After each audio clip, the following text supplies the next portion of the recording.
ऊपर 2 एफआईआर हुई और मुझे जेल भेजा गया। उनके हाथों पे मैंने लिखा कि मम्मी चाहे कुछ हो जाए मैं पूरी मेहनत करूँगा और मैं कुछ बन के दिखाऊँगा। मैंने पिताजी को कॉल लगाया कि पापा मैं डीएसपी बन गया, तो उधर से उनका रिप्लाई था कि हाय मेरी जान।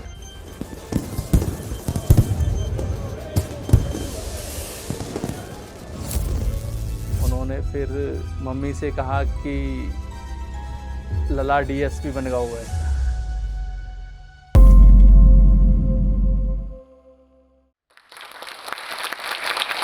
आप सभी को मेरा नमस्कार।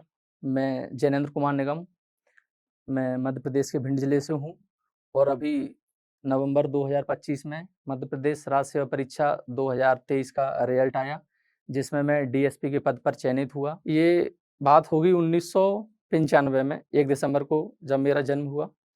मैं भिंड जिले से हूँ और मेरा जन्म मेरे गांव डोंगरपुरा में हुआ। मैंने अपने पिताजी को 1995 से ही एमपीपीएससी की तैयारी करते हुए देखा है।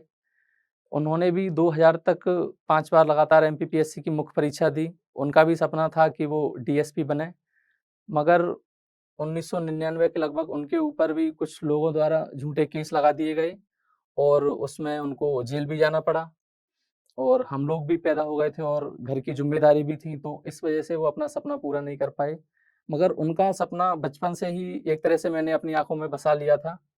फिर मैंने 12th पास की और 2015 में जब मध्य प्रदेश पुलिस कांस्टेबल का एग्ज़ाम हुआ, तो मैंने वो एग्ज़ाम दिया, मैं उसमें क्वालीफाई भी हुआ और मैंने फिज़िकल की भी तैयारी की। मगर फिर पापा ने मुझसे कहा कि क्यों डीएसपी नहीं बनना क्या? तो मैंने कहा हाँ, बनना तो है। तो उन्होंने कहा कि अगर यही मतलब कांस्टेबल ही बनना है एक तरह से, तो 12th के बाद ही बन जाते, ये ग्रेजुएशन करने की क्या ज़रूरत थी?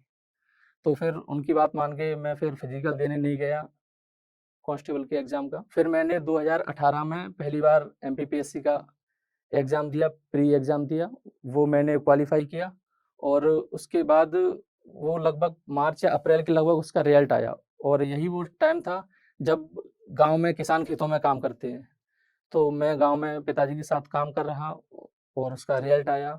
मुझे पता ही नहीं चला कि कब उसका रिज़ल्ट आया, मैं कब पास हुआ, मेंस के फॉर्म कब भरे गए, उसका मुझे कोई जानकारी नहीं थी।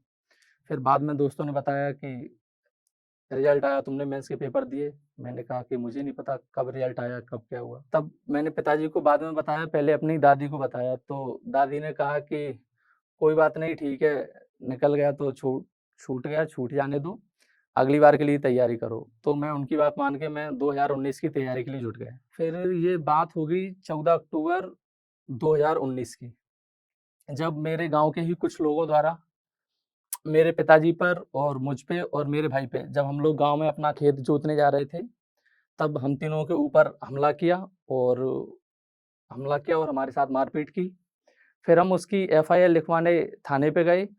वहाँ थाना प्रभारी द्वारा हम हमारी एफआईआर तो लिखी गई, पर उनकी तरफ से भी हम लोगों के ऊपर एक और झूठी एफआईआर कर ली, ताकि भविष्य में कि उन लोगों को सज़ा ना हो और एक तरह से केस में कॉम्प्रोमाइज़ हो जाए। फिर उसके अगले दिन 15 अक्टूबर 2019 को हम और जो हमारे खेत थे उनको जोतने के लिए गए, तो उन लोगों के द्वारा अगले दिन भी हम लोगों के ऊपर, मेरे और मेरे पिताजी, मेरे भाई के ऊपर हमला किया गया और मेरे भाई को मतलब कुल्हाड़ी से यहाँ तक, उसका गला यहाँ से यहाँ तक कट गया था एक तरह से। ऐसा उसने उन लोगों द्वारा हमला किया गया था, मारा गया था। फिर हम लोग अगले दिन फिर एफआईआर करवाने गए और हम लोग जब एफआईआर करवाने गए, उनसे पहले हम लोग पहुँच गए थे। मगर उन लोगों द्वारा वो बाद में गए और उन लोगों द्वारा पहले ही जाके हमारी झूठी एफआईआर करवा दी गई कि हम लोगों ने उनके घर में जाके उनसे मारपीट की है और मतलब जो भी कुछ उन्होंने घटना में लिखवाया वो सब। और फिर पुलिस द्वारा मुझे, मेरे पिताजी को और मेरे भाई को, तीनों को पूरी रात थाने में रखा गया लॉकअप में और फिर अगले दिन हमें जेल भेजा गया। जब हमें मतलब थाने में रखा गया पूरी रात, तो थाना प्रभारी द्वारा मेरे पिताजी को अलग कमरे में ले जाके उन्हें गालियाँ दी गईं और उनसे कहा गया कि क्यों लड़ाई कर रहे हो इन लोगों से, तुम जीत नहीं पाओगे, तुम लड़ नहीं पाओगे इन लोगों से, ये बहुत खतरनाक लोग हैं, तुम क्यों अपने बच्चों का नुकसान करवा रहे हो, गाँव छोड़ दो, ज़मीन बेच दो। फिर मैं ये बात मतलब मैं उनके पड़ोस वाले लॉकअप में था, मैं सुन रहा था पूरी, मैंने ये सब बातें सुनी। फिर अगले दिन थाने से हमें कोर्ट में पेश किया गया मजिस्ट्रेट के सामने। फिर मजिस्ट्रेट साहब द्वारा हमें जेल भेज दिया गया। तो जेल और जो कोर्ट था, उसके बीच में लगभग 500 मीटर की दूरी रही होगी या लगभग 1 किलोमीटर की दूरी। तो पुलिस मुझे, मेरे पिताजी को और मेरे भाई को हाथों में हथकड़ी लगा के एक तरह से जैसे आजकल अपराधियों का जुलूस निकाला जाता है, वैसे जुलूस निकालते हुए हथकड़ी लगा के लेके गई थी। जब मैं जेल गया तो शाम के टाइम जेल गया था, फिर मुझे एक अलग रूम में रखा गया और मेरे भाई और पिताजी को एक अलग रूम में रखा गया। उसको बैरक बोलते हैं जेल में, उसमें रखा गया। फिर अगले दिन जेल में मुझसे जो पूरा फर्श साफ करवाया गया, फर्श धुलवाया गया और झाड़ू लगवाया गया। और मतलब हमारी जो बैरक थी वो सेकंड फ्लोर पे थी और पानी नीचे से लाना पड़ता था। तो 2 दिन मुझे नीचे से पानी लाना पड़ता था और बैरक में एक वॉशरूम होती थी, वो मुझे साफ़ करनी पड़ी 2 दिन और फर्श साफ़ करना पड़ा और पूरे में झाड़ू लगाना पड़ा। जो भी नए कैदी आते हैं तो उनको एक तरह से ये सज़ा के तौर पे कि एक तो सज़ा के तौर पे और दूसरा ये है कि कंट्रोल में रहेंगे। क्योंकि जेल में इतने 500-600 कैदी होते हैं और स्टाफ जो जेल पुलिस का है 25-30 का रहता है, तो कहीं न कहीं वो शुरू से ही एक तरह से अपना कंट्रोल रखते हैं, जो भी उसमें जाते हैं आरोपी या अपराधी उनके ऊपर। जब मैं जेल में था तो इसी दौरान जेल जाने से पहले मेरी पढ़ाई अच्छी चल रही थी, एमपीपीएससी की 2019 की प्री के लिए। और जब मेरे ऊपर 2 एफआईआर हुई और मुझे जेल भेजा गया, तो कहीं न कहीं एक तरह से मैं डिस्टर्ब हो गया, पढ़ाई छूट गई। मन में ये आता था कि अब क्या करेंगे पढ़ के? एफआईआर हो गई, नौकरी लगेगी या नहीं लगेगी? तो और पीएससी का प्री भी आने वाला था। फिर जैसे ही प्री आने को हुआ और उससे कुछ 5, 6, 7 दिन पहले ही मेरी ज़मानत हुई थी। तो फिर मैं पेपर देने गया तो पूरे एग्ज़ाम के दौरान यही माइंड में चलता रहा कि क्या करूँगा पढ़ के, एग्ज़ाम निकलेगा या नहीं निकलेगा? केस हो गए हैं, एफआईआर हो गई है, नौकरी लगेगी या नहीं लगेगी?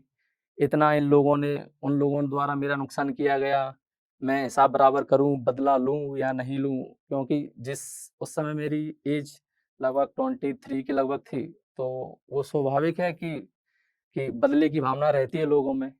पर मेरे पिताजी द्वारा मुझे हर बार समझाया गया कि नहीं, तुम सिर्फ़ पढ़ाई पे ध्यान दो, तुम्हें बदला लेना या ऐसा कुछ भी मत सोचो।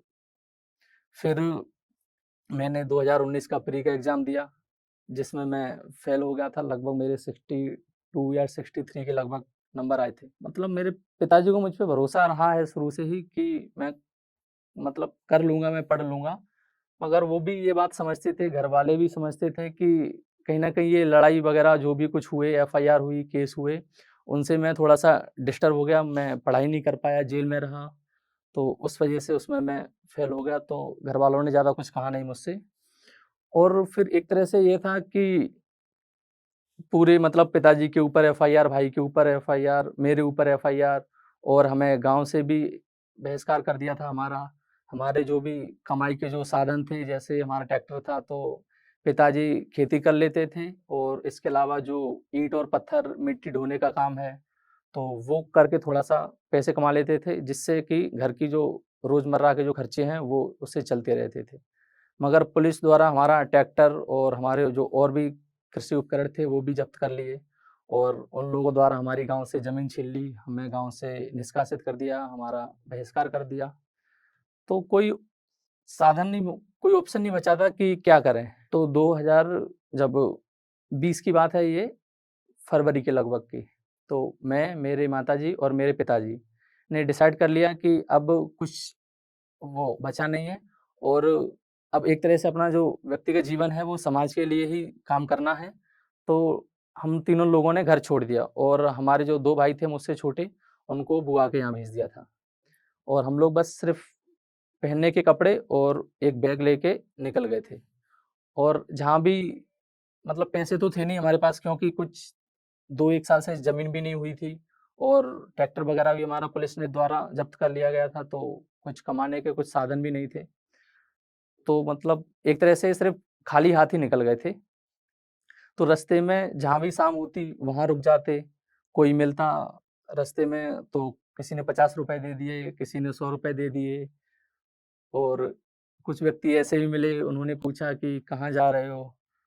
तो पापा ने कहा कि दिल्ली की तरफ जा रहे हैं। तो उन्होंने कहा और कहाँ जाओगे? तो पापा ने कहा कि आगे तक जाएँगे, जम्मू-कश्मीर तक, पूरे देश में जाएँगे। तो किसी ने 5 एक ने तो ₹5 दिए कि ये लो ₹5, और अगर माताजी पे जाओ, वैष्णो देवी, तो ये हमारा प्रसाद चढ़ा देना ₹5 का। लगभग 2 महीने बाद पापा और मम्मी गाँव में गए, क्योंकि गाँव में भी घर था उसको देखने के लिए, और जो भी हमारे कुछ जो कृषि उपकरण बचे थे और कुछ सामान भी बाहर रखा हुआ था। क्योंकि जब गाँव से उन लोगों ने एक तरह से मार-पीट के जब भगाया, तो कुछ चीज़ें हड़बड़ी में अंदर नहीं रख पाई, कुछ बाहर ही डली रह गईं ऐसे। फिर जब देखने गए, तो गाँव के उन 12-13 लोगों द्वारा, जब माताजी और पिताजी मेरे गाँव से वापस आ रहे थे, तब रास्ते में गाँव से 3 किलोमीटर बाद एक जगह पे उनको रोक लिया, और उसमें से 3-4 लोग मेरी माताजी के पीछे पड़ गए और उनको जाति-सूचक गालियाँ देते हुए, वो मैं बोल नहीं पाऊँगा यहाँ पे, और उनके पीछे पड़ गए कि पकड़ो इसको, इसका रेप करना है। और बाकी के जो 8 लोग थे, उन्होंने बंदूक के जो उल्टे करके, वो उसमें लकड़ी का वो नहीं लगा रहता बट, उससे और लाठियों से और डंडों से मेरे पिताजी को खेत में पटक-पटक के मारा उन लोगों ने। 8 लोग थे वो।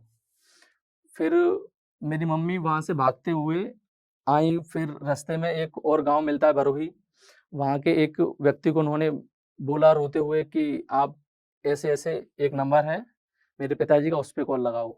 चूँकि उन लोगों द्वारा उनका मोबाइल, पिताजी का मोबाइल तोड़ दिया गया था, क्योंकि पिताजी हर उसकी घटना की वीडियो बनाते थे, तो उन लोगों द्वारा उनका मोबाइल तोड़ दिया गया। फिर मम्मी ने फिर मेरा नंबर बताया उनको कि आप मेरे बेटे के नंबर पे कॉल लगाओ। फिर मम्मी ने मुझे कॉल लगाया कि ऐसा-ऐसा हो गया है, उन 8 लोगों ने पिताजी को बहुत मारा है, तुम जल्दी आ जाओ। फिर मैं और मेरा भाई दोनों लोग गए वहाँ पे, तो थाना प्रभारी द्वारा मुझे और मेरे भाई को रोक दिया गया कि नहीं, तुम गाँव में नहीं जाओगे, तुम लोग। फिर बाद में आधे 1 घंटे बाद, ऐसे शाम के साढ़े 7 बज चुके थे। फिर पुलिस की गाड़ी गई, फिर उन्हें वहाँ से खेत से उठा के लेके आई, और एम्बुलेंस भी थी। फिर उनको भिंड जिला अस्पताल में उनको भर्ती कराया गया। और फिर एक, जब कोई घटना होती है और पीड़ित व्यक्ति अगर थाने नहीं जा पाता है एफआईआर वगैरह करवाने, तो पुलिस खुद पीड़ित व्यक्ति के पास जाती है और एक देहाती नालिश लिखती है। तो मेरे पिताजी द्वारा जो भी घटना उनके साथ हुई और माताजी के साथ, तो वो पूरी उसकी देहाती नालिश लिखवाई गई, और जो भी उन्होंने बोला उसके वीडियो मैंने बनाया, और भी जो लोग थे आस-पड़ोस के, वो इकट्ठे थे हॉस्पिटल में, उन्होंने बनाया, और जो भी उन्होंने उसमें बात लिखवाई, तो थाना प्रभारी द्वारा उसमें वो बात ना लिखते हुए कुछ और ही बात लिख ली, और उनका अंगूठा लगवा लिया, क्योंकि उनके हाथों पर भी चोट थी, तो साइन नहीं कर पा रहे थे। फिर उनकी हालत पिताजी की बहुत सीरियस थी, उनको ग्वालियर बड़े हॉस्पिटल में उनको रेफ़र किया गया। जब पिताजी ग्वालियर हॉस्पिटल से डिस्चार्ज हुए, फिर वो बरौही थाना गए, वहाँ जाके उन्होंने देखा कि जो भी उन्होंने घटना बताई, पुलिस ने वैसी घटना नहीं लिखी है। उसमें हत्या के प्रयास की धारा नहीं थी, जो कि 307 है, और उन्होंने पिताजी का मोबाइल छीन लिया था, तो उसकी भी उन्होंने उसमें एफआईआर में कोई ज़िक्र नहीं था। तो एक तरह से साधारण एफआईआर की गई और आरोपियों को बचाने की। वो फिर मेरे पिताजी 3 दिन तक एसपी ऑफ़िस पे धरने पे बैठे कि पुलिस ने गलत किया है हमारे साथ, ऐसा-ऐसा। उसमें एफआईआर में गलत धाराएँ लगाई हैं और आरोपियों को बचाने की कोशिश की गई है, पर पुलिस द्वारा कोई सुनवाई नहीं की गई। फिर मैं और मेरे दादाजी, मेरी दादी, मेरी माँ और मेरे पिताजी, हम 5 लोग फिर दिल्ली आए। फिर हम लोगों ने हम जो राष्ट्रीय अनुसूचित जाति आयोग है, वहाँ भी गए और राष्ट्रीय मानवाधिकार आयोग में भी गए, वहाँ पर भी अपनी शिकायत दर्ज कराई पर उनमें भी कोई सुनवाई नहीं हुई। फिर मजबूरन हमें फिर वापस आना पड़ा। फिर उस घटना के 3 महीने बाद मेरे पिताजी कुछ जो पुराने गेहूँ रखे हुए थे घर में, गाँव में, उसको लाने के लिए गाँव गए। तो जो गाँव के ही जो वो 3 भाई थे जिनसे हमारी रंजिश थी, जो लड़ाई चल रही थी, उनके द्वारा पिताजी के साथ मारपीट की गई फिर से और गालियाँ देते हुए कहा गया कि तुम फिर से आ गए गाँव में, हमने तुम्हें कितनी बार कहा है कि यहाँ नहीं आना है। और घर में, हमारे घर में, क्योंकि उस समय जब हमारे खेतों की जुताई हो रही थी, तो उसका डीजल वगैरह उसमें रखा हुआ था, क्योंकि मेरी 20 बीघा के लगभग ज़मीन थी। तो एक डीजल गाँव में किसान भरवा के रख ही लेते हैं, डीजल की एक्स्ट्रा टंकी छोटी-सी। तो उसके वो उ उसमें घर में पूरे में छिड़क के उनके द्वारा आग लगा दी गई और पिताजी को भी उसमें फेंकने का प्रयास किया गया। फिर जैसे-तैसे उन लोगों से बचते-बचाते पिताजी फिर वहाँ से भगे रात में ही और रात में ऐसा लगभग 11-12 बजे के लगभग घर आए। फिर उन्होंने बताया मुझे, मम्मी को और भाई को पूरी बात। फिर अगले दिन फिर हम थाने पे गए एफआईआर करवाने। फिर पुलिस ने कोई एफआईआर नहीं लिखी। उन्होंने कहा कि पहले जाँच होगी उसके बाद एफआईआर लिखेंगे। जबकि जबकि जो वहाँ पे चश्मदीद गवाह हैं वो बता रहे हैं कि यहाँ घटना हुई है और वहाँ पे आग लगी है, पूरा घर जल के राख हो गया, पर एफआईआर नहीं लिखी। फिर हम लोगों द्वारा फिर से एसपी ऑफिस पे धरना दिया गया। 2-3 दिन वहाँ पे धरना दिया, फिर एसपी साहब के आदेश पर एफआईआर हुई उन लोगों पे। उसके बाद फिर दिसंबर में मैं और मेरे भाई को पुलिस ने गिरफ्तार कर लिया और एक और अपराध के मामले में जो कि झूठा था, उसमें मुझे और मेरे भाई को जेल भेज दिया गया। फिर मैं 8 जनवरी 2021 को जेल से मेरी और मेरे भाई की ज़मानत हुई और मैं फिर बाहर आया। मेरी फिर बड़ी बुआ ने मेरी ज़मानत करवाई और मेरी छोटी बुआ ने उन्होंने मुझे समझाया कि अगर तुम यहाँ रहोगे तो पुलिस तुम्हारे ऊपर और केस करेगी और एफआईआर करेगी, तुम्हें और फँसाएगी। तुम यहाँ से चले जाओ कहीं बाहर, दिल्ली चले जाओ या इंदौर चले जाओ, जहाँ भी जाना हो वहाँ जाओ। तो फिर मैंने उनकी बात मानी और फिर मैं 13 जनवरी 2021 को मैं इंदौर गया और मैंने एमपीपीएससी की तैयारी शुरू की। 2020 एमपीपीएससी का प्री का एग्ज़ाम जुलाई 2021 में हुआ था। उससे कुछ दिन पहले जून में मेरे माताजी, मेरा सबसे छोटा भाई और मेरे पिताजी, वो भी फिर जो जो काम अधूरा छोड़ दिया था कोविड की वजह से, उसको फिर पूरा करने के लिए वो तीनों लोग फिर से निकल गए थे पैदल, पूरी अपनी यात्रा पे। तो उन लोगों द्वारा दिल्ली में मेरे माताजी, मेरे पिताजी और मेरे भाई का एक कार से एक्सीडेंट करवा दिया गया, जिसमें मेरी माताजी की पूरी कमर की पूरी हड्डियाँ टूट गई थी और उनका दिल्ली के सफदरजंग हॉस्पिटल में उनका इलाज भी हुआ। तो जिस दिन उनके साथ वो घटना हुई थी, रात के लगभग 8 बजे थे। मैं उस समय इंदौर में ही था और वो टाइम था कि जब वो 2021 का जो मार्च अप्रैल से जो लॉकडाउन लगा था दूसरा वाला, उस समय भी मैं इंदौर में ही रहा। मेरा बिल्कुल भी घर आने का या बुआ के पास जाने का कहीं भी कोई इरादा नहीं था, क्योंकि मैं पूरी तरह मन बना चुका था कि मुझे कुछ बनना ही है, कुछ करना ही है। फिर जिस दिन वो घटना हुई, मैं इंदौर में था हॉस्टल में और लक्ष्मीकांत किताब पढ़ रहा था पॉलिटी की। फिर मेरे एक दोस्त का कॉल आया, उसने मुझे बताया कि ऐसे-ऐसे तुम्हारी मम्मी का और तुम्हारे पिताजी का एक्सीडेंट करवा दिया उन लोगों द्वारा। फिर मैं एक तरह से मतलब टूट गया अंदर से कि मतलब मैंने कुछ भी गलतियाँ नहीं की और तब भी मेरे जीवन में इतनी समस्या, इतनी कठिनाई, इतनी परेशानी क्यों आ रही हैं। फिर इंदौर में जिस कोचिंग पे मैं पढ़ा पीएस अकेडमी पे, प्रदीप श्रीवास्तव सर को मैंने वो बात बताई। फिर सर ने कहा कि जाओ रुपए ले जाओ मुझसे, दिखाओ मम्मी को। मैंने सर से मना कर दिया कि सर मैं नहीं जाऊँगा। अब मैं डीएसपी बन के ही जाऊँगा चाहे कुछ हो जाए। फिर सर ने मुझे बहुत समझाया, उन्होंने मुझसे कहा कि अगर तुम डीएसपी बन भी गए और तुम्हारी माताजी का इतना सीरियस एक्सीडेंट हुआ है, भगवान ना करे अगर वो नहीं बचीं तो तुम किसको बताओगे कि तुम डीएसपी बन गए हो। फिर मैंने सोचा उनकी बात को, फिर मैं दिल्ली आया और एक तरह से सफदरजंग हॉस्पिटल में अपनी माताजी को देखा, उनके दोनों हाथों में ड्रिप लगी थी, यहाँ पर भी डॉक्टर ने ड्रिप लगाई थी और पूरा उनका चेहरा खून से गंदा था।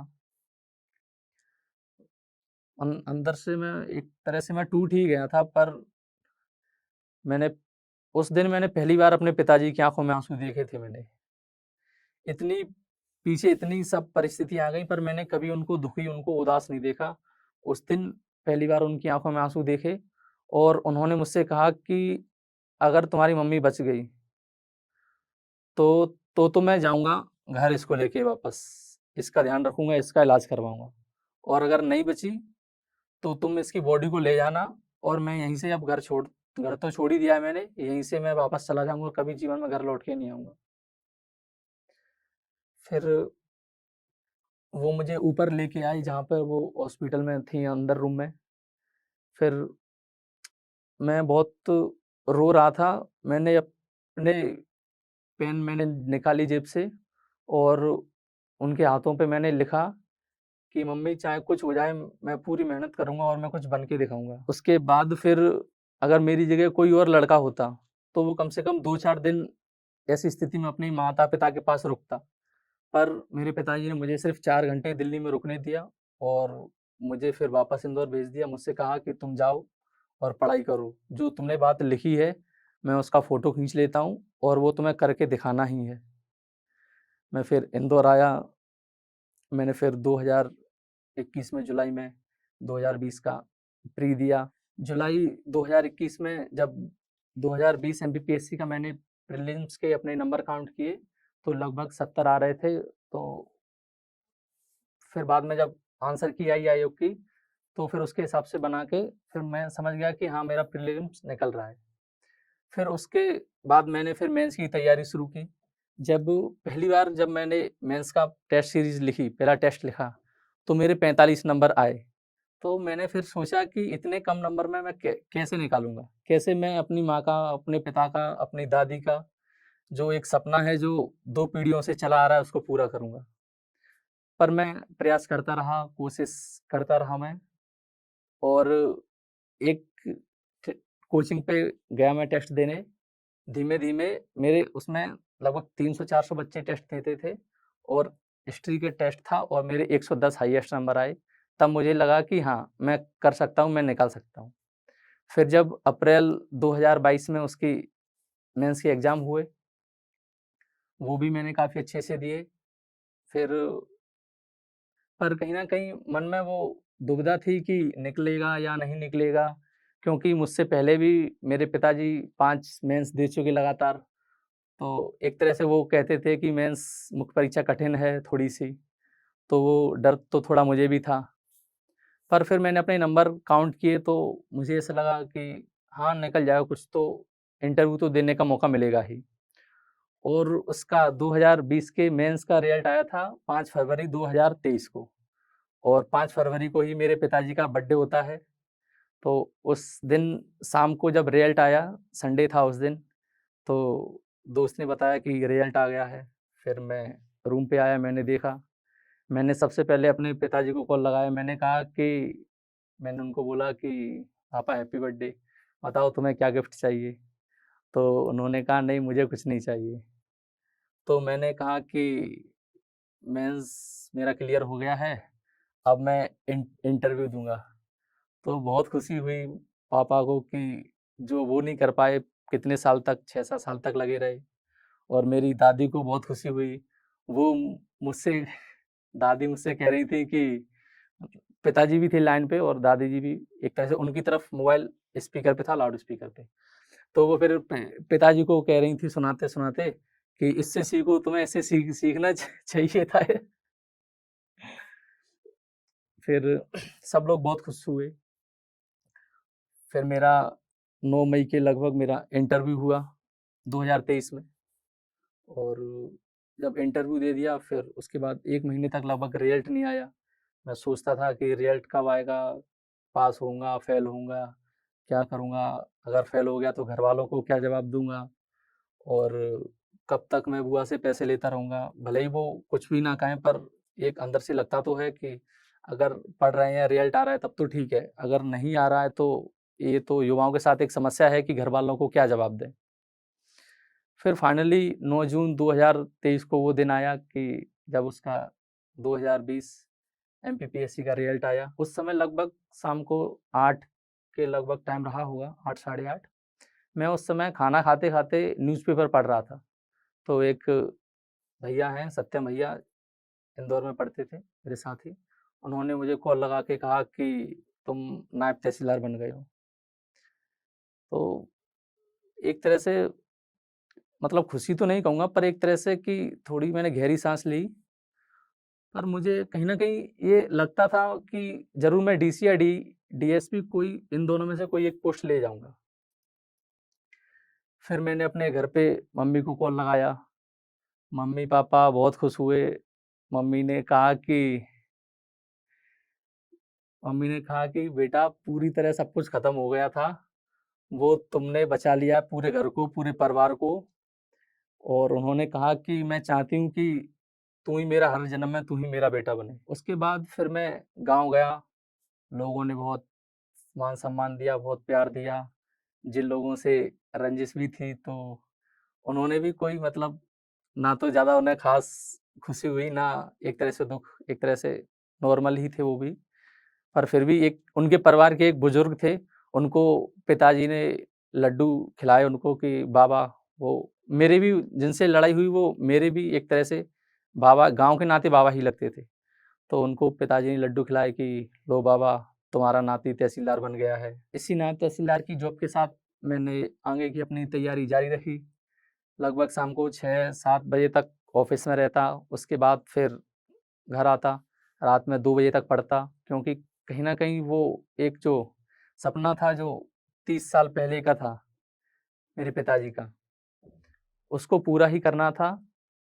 तो मैंने अपनी पढ़ाई जारी रखी और फिर फाइनली जब उसके एग्ज़ाम हुए थे एमपीपीएससी 2023 के मार्च 2024 में, उस समय मेरी तबीयत ख़राब हो गई। मैंने 7 दिन जब एग्ज़ाम 10 बजे से 1 बजे तक होते थे, मैंने सुबह 7 बजे से 9 बजे तक ड्रिप चढ़वाई क्योंकि मुझे मलेरिया और टाइफाइड दोनों हो गया था। मैंने ड्रिप चढ़वाता और फिर 10 बजे से एग्ज़ाम देने जाता और फिर वापस आके फिर से ड्रिप चढ़वाता। 7 दिनों तक यही सिलसिला जारी रहा। फिर उसके बाद इंटरव्यू हुआ उसका, मैंने उसका इंटरव्यू दिया। फिर नवंबर 2025 में एमपीपीएससी 2023 का रिज़ल्ट आया।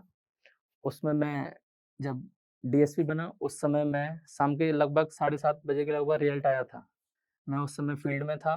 मैंने पिताजी को कॉल लगाया कि पापा मैं डीएसपी बन गया।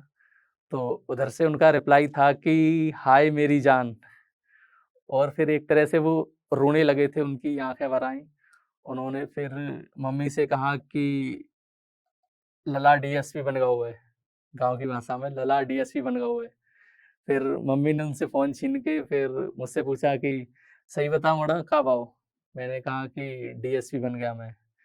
तो फिर मम्मी बोली कि खा मेरी कसम। मैंने कहा तुम्हारी कसम डीएसपी बन गया। फिर फिर मैं घर गया, लोगों ने बहुत मान-सम्मान दिया, बहुत प्यार दिया, बहुत इज़्ज़त दी। मैं उन सबका सदैव जीवन भर आभारी रहूँगा। इसके साथ-साथ जो भी मेरे मित्र, मेरे गुरुजन, मेरी दोनों बुआएँ मेरे फूफा, मेरे भाई और जो भी व्यक्ति मेरे इस संघर्ष में मेरे साथी रहे, उन सभी को मेरा हाथ जोड़ के धन्यवाद, सभी को मेरा नमन, धन्यवाद। मैं आखिर में सबको यही कहूँगा कि आपको किसी भी तरह से या किसी भी तरह की परिस्थितियाँ क्यों ना हों, आपको हार बिल्कुल नहीं माननी चाहिए। क्योंकि अगर इंसान ठान ले तो वो क्या नहीं कर सकता है।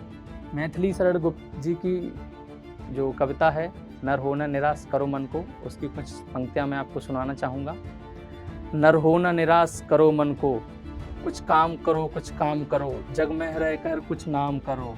यह जन्म हुआ किस अर्थ अहो, समझो जिसमें यह व्यर्थ न हो। कुछ तो उपयुक्त करो तन को, नर हो न निराश करो मन को। और आखिर में जोश टॉक का भी धन्यवाद, जो उन्होंने मुझे अपनी बात रखने का मौका दिया।